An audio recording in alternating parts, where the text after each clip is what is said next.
Christian Oman, bonjour. Vous êtes l'auteur du guide pratique des 5S et du management visuel. Et à ce titre, nous aimerions savoir quelles sont, selon vous, les trois principales difficultés lorsque l'on envisage de déployer les 5S. Alors, lorsque l'initiative n'est pas portée par le sommet de la hiérarchie, le premier frein au 5S, c'est la question du retour sur investissement.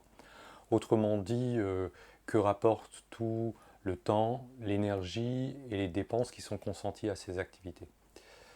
La seconde difficulté est de passer le cap du troisième S, celui qui va établir les règles et les standards.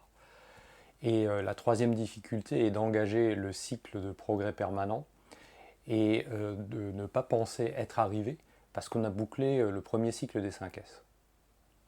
Pouvez-vous détailler chacune de ces difficultés? Quel est le problème du retour sur investissement? Alors, les gains et les économies en matière de 5S sont très difficiles à estimer car elles sont de nature très différente et souvent qualitatives.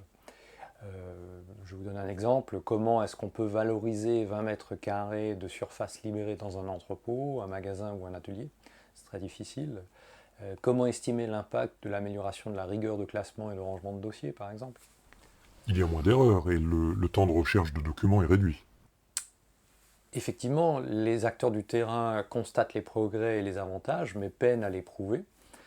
Le plus souvent, il n'y a pas de données historiques qui pourraient fournir un état de référence initial, et la mesure après amélioration peut être difficile, voire impossible. Il y a des cas dans lesquels les gains et les économies dues au 5S sont confisqués ou attribués à d'autres démarches. Typiquement, les résultats 5S dans la première partie d'une réduction des temps de changement de série avec la méthode SMED, ou l'amélioration du taux de rendement synthétique grâce aux premières mesures de rangement et de nettoyage. Alors, pire, certaines améliorations coûtent sans rien rapporter, comme par exemple se débarrasser de vieux stocks de produits périmés qu'il faut détruire. Et pourtant, cela libère de la place, élimine des dangers potentiels, des risques d'erreur et des contraintes de gestion. Que peut-on faire alors? D'abord, les 5S sont un acte de foi. On sait que ça apporte des améliorations et des économies, mais sans pouvoir toujours les démontrer. Lorsqu'on en est convaincu, la question du retour sur investissement n'a plus réellement de sens. Il faut simplement que les dépenses restent raisonnables et que les 5S ne soient pas prétexte à des dépenses qui soient sans réel rapport avec les 5S. Ensuite, les 5S doivent se concevoir comme un ensemble d'activités relevant de l'hygiène de l'organisation. Ce sont des pratiques indispensables à l'ordre, au rangement, à la propreté, au maintien de l'image de marque et de la qualité, etc. Donc, comme pour l'hygiène personnelle, on ne se demande pas chaque matin quel est le retour sur investissement de la douche, du shampoing ou du rasage. On le fait, on sait pourquoi, et sans avoir besoin de se le répéter. Vous avez mentionné en seconde difficulté passer le cap du troisième S pour établir des règles et des standards. Oui, c'est un phénomène assez courant dans l'industrie avec les personnels opérationnels. Les trois premiers S sont faits d'actions concrètes. On va trier, ranger, nettoyer. Tout le monde peut le faire, tout le monde peut participer, et c'est souvent amusant, ça change de la routine, tout va bien. Alors les deux derniers S consistent à définir des règles, des standards et à engager l'amélioration continue. Ces exercices de réflexion et de création, eux, sont moins familiers au personnel, habitués à exécuter un travail prescrit. Autant il est facile d'animer des groupes de travail sur les trois premiers S, autant les deux derniers peuvent être plus délicats. Or, ce sont ces deux dernières étapes qui conditionnent la pérennité de la démarche et les progrès futurs. Comme trop souvent, le déploiement des 5S est confié à des stagiaires ou à des débutants inexpérimentés. La pérennité de l'ensemble est mise en péril dès le premier tri-rangement débarras effectué. En troisième difficulté, vous citez engager le cycle de progrès permanent. Oui, il arrive qu'au terme d'un premier exercice qui a balayé les 5S, les participants aient le sentiment d'être arrivés et que c'est fini, ils sont 5S. À quoi est-ce dû? Alors, soit aux explications initiales qui n'ont pas été suffisamment claires sur la finalité de la démarche engagée, c'est-à-dire améliorer en permanence, soit au système d'évaluation qui peut présenter les résultats de manière ambiguë. Pouvez-vous donner un exemple? Je pense aux représentations graphiques ou les systèmes de score qui peuvent laisser penser que le maximum est atteint et que le parcours est fini.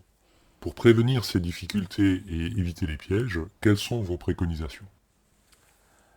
Pour éviter de diffuser l'idée que c'est fini une fois les 3 premiers S passés, il faut être très clair dès le début et répéter le message souvent. Il s'agit de progrès permanent, d'amélioration continue, et cela ne s'arrête jamais.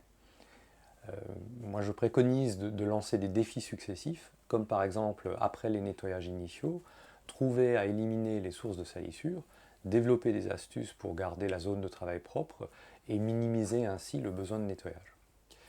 À mon sens, il faut mettre la créativité des individus au service de l'amélioration, et ceci vaut pour le rangement, l'amélioration de la sécurité, la révision des règles, etc.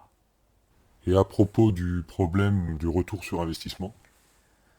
Si l'initiative d'une démarche 5S n'est pas initiée ou tout au moins sponsorisée par le sommet de l'organisation, il faut faire œuvre de pédagogie afin d'éviter les malentendus et les attentes déraisonnables. Donc il faut expliquer les bénéfices et les limites des 5S aux plus hauts responsables d'une organisation, et ça, ce n'est pas un exercice à laisser au seul soin d'un stagiaire. Vous insistez beaucoup sur les stagiaires. Oui, parce que les responsables opérationnels se déchargent trop facilement sur ces ressources qui ne peuvent pas et ne doivent pas porter seuls un tel projet. Qu'en est-il pour passer le cap du 3e S? Alors, pour définir les règles de vie et les standards, il faut trouver un moyen adapté à son public et éviter l'approche littéraire ou procédurale. Ça peut être un atelier de bande dessinée ou un atelier où on va faire des collages. Ça peut être la création d'un code de la route visuel, quelque chose de relativement ludique et qui stimule la créativité. Merci pour ces indications. Les personnes qui aimeraient en savoir plus trouveront des réponses dans votre livre, le guide pratique des 5S, ainsi que sur le portail 5S de votre site web personnel.